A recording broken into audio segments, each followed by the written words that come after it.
इनके अंदर इतनी काबिलियत नहीं है कि पिछले दिनों जब जन्म दाखिले का मामला हुआ था तो जनाब आसिफ शेख रशीद साहब किस तरीके से रमजान महीने के अंदर मालेगांव शहर की माँ बहनों के लिए जद्दोजहद कर रहे थे, तो तब ये किसी रेपिस्ट के लिए वहां पर कोर्ट के अंदर चक्कर मार रहे थे।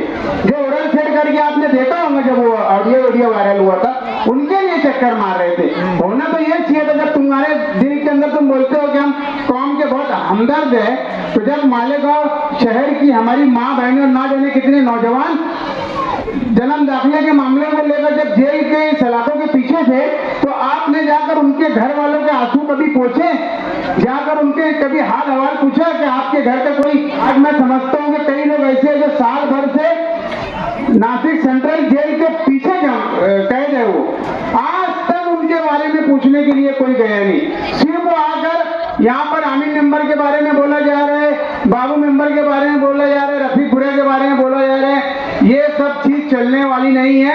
मालेगांव शहर की आवाम काम चाहती है। मालेगांव की शहर की आवाम ये चाहती है कि हमारे बच्चों का मुस्तकबिल किस तरीके से सुधर जाए, उनके ऊपर बात होना चाहिए।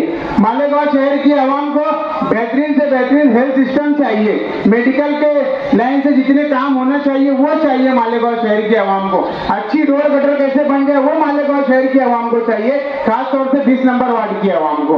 मैं ये चाहता हूँ कि मालेगांव शहर के 20 नंबर वार्ड के मदनी नगर सामने जमुन कॉलोनी है, पीछे इस्लामिया कॉलोनी है, अपने दिल के ऊपर हाथ रखकर बोलना, ये 75 लाख की जो रोड बनी है यहाँ पर, जो आप किसने बनाया है? ये किसने बनाया है? आसिफ शेख रशीद साहब। जिस रोड पर अपन बैठे वो किसने बनाया?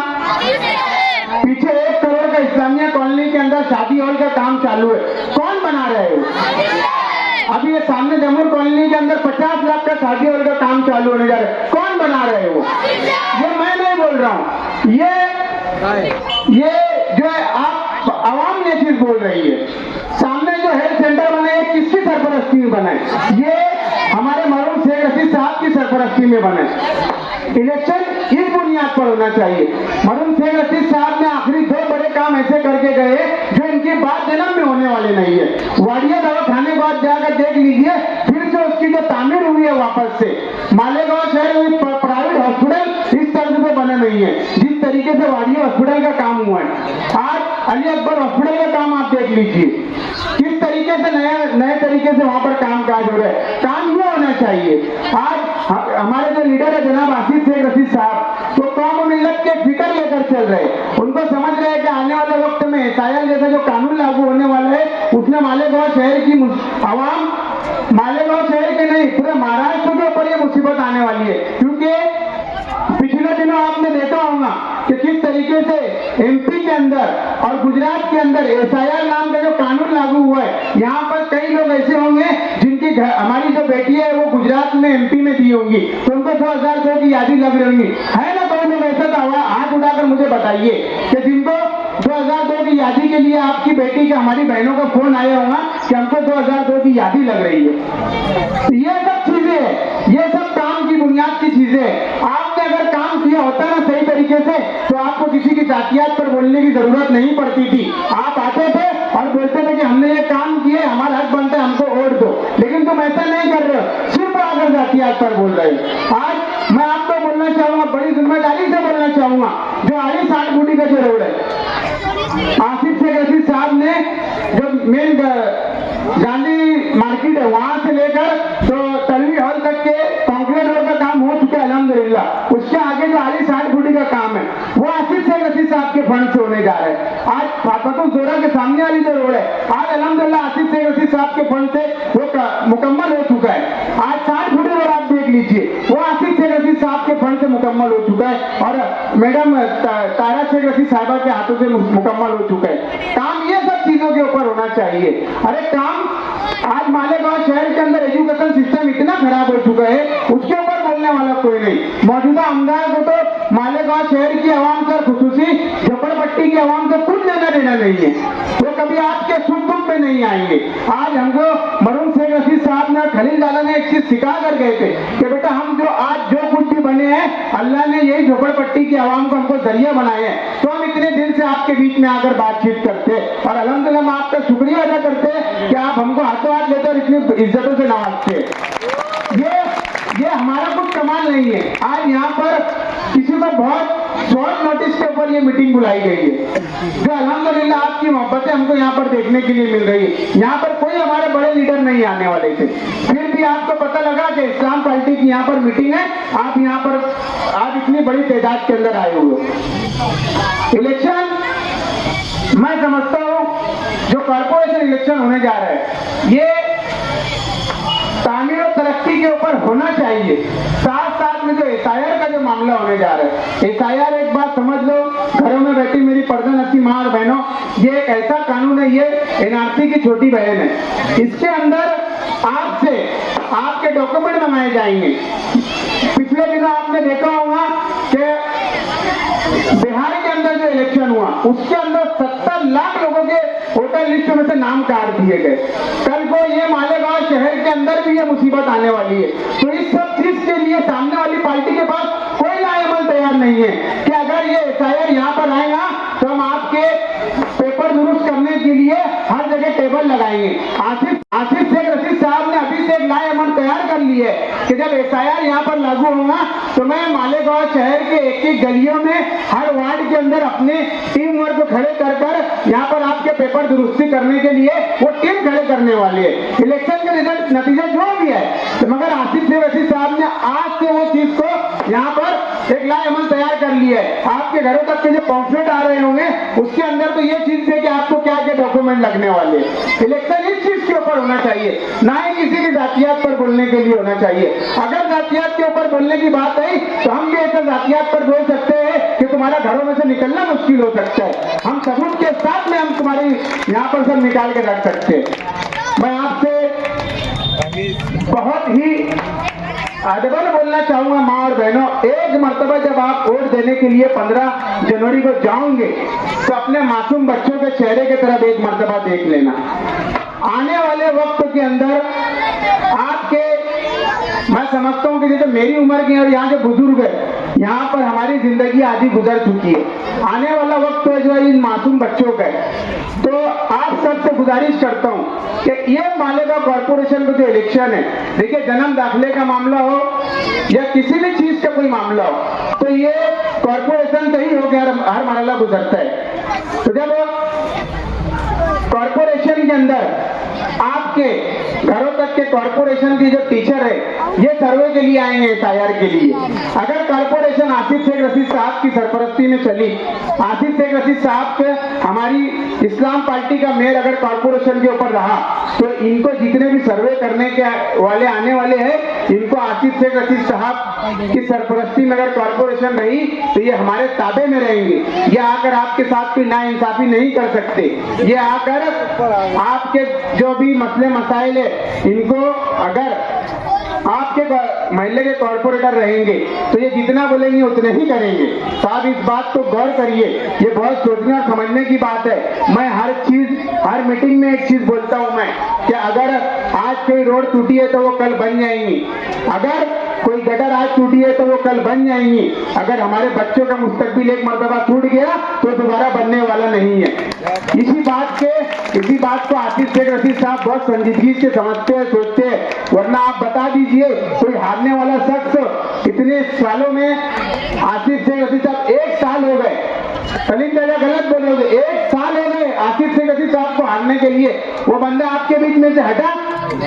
उस बंदे ने आपको यहाँ से छोड़ के भागा? जितने भी मुसीबतें आ रही, चाहे वो गौ वंश का मामला हो, चाहे जन्म दाखिले का मामला हो, मैं मुख्तसर की बात बोलूंगा। पिछले दिनों जब जन्म दाखिले के मामला के अंदर हमारे मालेगांव शहर की जब खातून को, कई 3 से 4 खातून थे, उनको जब यहाँ पर लाया गया कोर्ट के अंदर, तो वहां पर जितने लोग थे ना, यकीन जानिए आधे लोगों की आंखों में आंसू थे। 65 साल की हमारी एक माँ थी जिसका कोई कसूर नहीं था जन्म दाखिले के मामले के अंदर, उसकी सिर्फ स्पेलिंग मिस्टेक हुई थी, वो कोर्ट की सीढ़ियां नहीं चढ़ पा रही थी। आज वो हमारे मालेगांव शहर की माँ तकरीबन 7 महीना जेल की सलाखों के पीछे बेकसूर उन्होंने जा करके सजा काट कर आई है। ये तुम्हारे और हमारे लिए बहुत शर्म की बात है। तो इसी वक्त, ये जो वक्त तो आने वाला है, तो ऐसे वैसे हमारी मालेगांव शहर की आवाम के लिए बहुत ही संगीन वक्त आने वाला है। तो इसी को मद्देनजर रखते हुए मैं आप सबसे गुजारिश करता हूँ, किसी के बहकावे में ना आते हुए अपनी रिश्तेदारी अपने घर पर रखिए, वरना अभी वक्त आ गया है, तू मेरा भाई है, तू मेरा चचा है, तू मेरा बड़ा अब्बा है, तू मेरा दोस्त है, ये सब चीज में नहीं आना है। हमको सिर्फ और सिर्फ आसिफ शेख रशीद साहब के हाथों को मजबूत करना है। अगर आप आसिफ शेख रशीद साहब के हाथों को मजबूत करोगे तो आसिफ शेख रशीद साहब आपके लिए लड़ाई लड़ सकते हैं आगे चल के। आपको आसिफ शेख रशीद साहब के ऊपर यकीन है ना, वो लड़ सकते हैं ना आपके लड़ाई। तो मैं आप सबसे गुजारिश करता हूँ, वार्ड नंबर 20, वार्ड नंबर 21 और पीछे वार्ड नंबर 16 इमरान शेख रशीद साहब और तायरा मैडम, शकील होटल वाला और सुल्तान मेंबर, यहाँ पे 16 नंबर वार्ड में ये 4 लोग हैं, और यहाँ पर बाबू मेंबर साहब, आमिन कलेजी साहब, रफीक भुरे साहब और खालिद आजी के एलिया, ये 4 लोग हैं। इनको इतनी भरपूर अक्सरियत से कामयाब करिए। अगर आप लोगों ने ये वार्ड नंबर 20 और वार्ड नंबर 21 की 8 सीटें आपने अगर चुनकर दे दी तो इंशाल्लाह कारपोरेशन पर हमारा मेयर बनने से कोई नहीं रोक सकता। इस सब चीज के आपको ख्याल करना होगा। और मैं अपने यहाँ पर जो नौजवान दोस्त मेरे बैठे हुए हैं, मैं आप सबसे गुजारिश करना चाहूंगा कि लोग आएंगे आपको बहकाने के लिए, किसी के बहकावे में आना नहीं है। ये सिर्फ और सिर्फ अपना काम निकाल कर यहाँ से भागने वाले लोग हैं। अगर ये 4 लोग आपके बीच में खड़े हुए हमारे जो इस्लाम पार्टी के, तो ये आपके लिए खिदमत गुजार बन के आ रहे हैं, ये ठेकेदार बनकर नहीं आ रहे। ये जो इनकी जो सियासत है, इनकी ठेकेदारी नहीं है। सामने वालों की जो सियासत है वो सिर्फ ठेकेदारी करना है। तभी इन्होंने पूरी घर भर की दावत करके रखी है। 7 से 8 सीट अपने खुद के घर के लोग ने करके रखे। अगर उनके अंदर इतनी कौम और मिल्लत के लिए हमदर्दी होती तो मालेगांव शहर के अंदर बहुत होगा, तुम 2 सीट लड़ाते थे और मालेगांव शहर की गरीब आवाम के लिए आपके दिलों में मोहब्बत रहती तो बिना किसी पद और बिना किसी सत्ता की लालच के आप मालेगांव शहर की आवाम के लिए काम करके बताते थे। वरना आपको ऐसा नहीं करना है। आपको सिर्फ और सिर्फ कॉर्पोरेटर बनकर अपना घर बनना है, जो अभी तक के आप भरते आए हो। तो आप सबको किसी की बहकावे में ना आते हुए मैं आप सबसे गुजारिश करता हूं, मैं फिर आपसे एक बार बोल रहा हूं कि आने वाला वक्त दोस्तों और बुजुर्गों बहुत ही कठिन आने वाला है। हम कोई डरा नहीं रहे। सामने वाली पार्टी ये बोल रहे हैं कि लोग डरा रहे, हम डरा नहीं रहे। हम आने वाले वक्त जो है उसके आने वाले वक्त जो है उससे हम आपको आगाह कर रहे हैं, क्योंकि हमने बहुत करीब से जन्म दाखिले के मामलात को देखा है। आसिफ शेख रशीद साहब ने पूरे रमजान महीने के वहां पर कई लोगों ने, माइनॉरिटी डिफेंस कमेटी के लोगों ने रोजे रखकर मालेगांव शहर की जिन आवाम का जन्म दाखिले के अंदर मामला आए थे 3400 जन्म दाखिले, तो वहां पर बैठ के उनको दुरुस्त करने की कोशिश की और ना जाने कितने लोगों को जेल की सलाखों के पीछे जाने से रोका है। और मैं मालेगांव शहर और यहाँ के जितने भी मेरी माँ बहनें, जहाँ तक मेरी आवाज जा रही है, आप सबसे गुजारिश करना चाहूंगा कि यहाँ पर आप लोगों से आपके राशन कार्ड, आपकी वोटर आईडी मंगाई जा रही है, तो किसी के बहकावे में ना आते हुए आप बराए मेहरबानी किसी को जीरोक्स के लिए भी आपके राशन का अपने आधार कार्ड और वोटर कार्ड मत दीजिए, वरना ये आपका जो जमहूरी हक है वोट डालने का, इसका गला घोटने की कोशिश की जा रही है आपके आधार कार्ड और वोटर कार्ड मंगाने के बाद में। तो ये सब मैं जितने भी यहाँ पर बुजुर्ग और दोस्त बैठे अपने अपने घर में जाकर आप बोलिए कि किसी को आधार कार्ड और अपना वोटर कार्ड किसी को नहीं देना है। और मैं फिर आपसे एक बार मैं गुजारिश करना चाहूंगा, अगर आसिफ शेख रशीद साहब से आप सच्ची मोहब्बत करते हैं, आसिफ शेख रशीद साहब के कामों को आप जानते हैं, आसिफ शेख रशीद साहब ने हारने के बाद में भी मैं बोलता हूं 25 करोड़ रुपए के काम, 15 करोड़ रुपए के काम आसिफ शेख रशीद साहब, आज भी आप मेरे साथ में चलना, आपने मुझसे पूछना कि आसिफ साहब के काम कहाँ चालू है, मैं चल के बता सकता हूँ। तो ये आसिफ शेख रशीद साहब के लिए मालेगांव शहर की कौम और मिल्लत के लिए हमदर्दी है। आज मरूम शेख रशीद साहब हमारे बीच में नहीं है। मैं सुनता था हमेशा उनके मुंह से मदनी नगर वालों के बारे में। आज हम मतलब सियासत में थे, मैं सियासी घराने से हूँ, मेरा भतीजा सियासी घराने से है। वो हमेशा बोलते थे कि बच्चों एक बात ध्यान रखना कि मालेगांव शहर की आवाम यही लोगों को अल्लाह ने हमको ऊपर लाने का जरिया बनाए हैं, इनका साथ कभी नहीं छोड़ना। आसिफ शेख रशीद साहब, मैं आज एक छोटा सा वाक्य बता के अपनी बात खत्म करूंगा कि आसिफ शेख रशीद साहब और हम लोग जब जनाब शेख रशीद साहब नासिक में अशोका हॉस्पिटल के अंदर जिंदगी और मौत के बीच में जब लड़ रहे थे, तो मालेगांव शहर के अंदर बहुत से ऐसे मसले चालू थे। तो आसिफ शेख रशीद साहब को रशीद साहब ने ऐसे बोला कि मुझे यहाँ संभालने वाले बहुत है आसिफ, तू जाकर गांव पर मेरे लोगों को संभाल जाकर। ये जनाब रशीद शेख रशीद साहब के आखिरी वक्त भी मालेगांव शहर की आवाम के लिए उनके दिल के अंदर ये मोहब्बत थी और यही मोहब्बत लेकर वो इस दुनिया से रुखसत हुए। तो मैं आप सबसे गुजारिश करना चाहूंगा कि आने वाले वक्त में 15 तारीख को सबसे पहले यहाँ हमारे जितने भी जिम्मेदारान हैं और यहाँ जितने भी मानने जानने वाले सुबह 7 बजे से उठकर फजर की नमाज पढ़कर पहले अपने और अपने घर वालों के और अपने पड़ोसियों की ओर अपने को गिराएंगे ना इंशाअल्लाह। ये पूरा पैनल चुन कर देंगे ना आप। जो वक्तिया आपके पास में आ रहे, जो ठेकेदार आ रहे हैं, इनको आपको अपने उनके घर भिजाना है। मैं आप सबसे यही गुजारिश करने के लिए आया हूँ। और मैं आपसे आखिर में इतनी बात बोलूँ, जहाँ कहीं भी आपके रिश्तेदार रहते होंगे मालेगांव शहर के अंदर, तो उनको बताइए कि मालेगांव शहर के अंदर एक ही लीडर है, आसिफ शेख रशीद साहब, जो हमारे सुख दुख में, हमारे अच्छे में बुरे में सिर्फ यही एक खानवादा आता है। बाकी दूसरे जो खानवादे वो सिर्फ ठेकेदारी में और बिल निकालने के लिए जाता है ये सब। तो मैं आप सबसे गुजारिश करता हूँ कि आने वाली 15 तारीख को इतनी भरपूर अक्सरियत से कामयाब करिए हमारे पूरे चारों पैनल को। और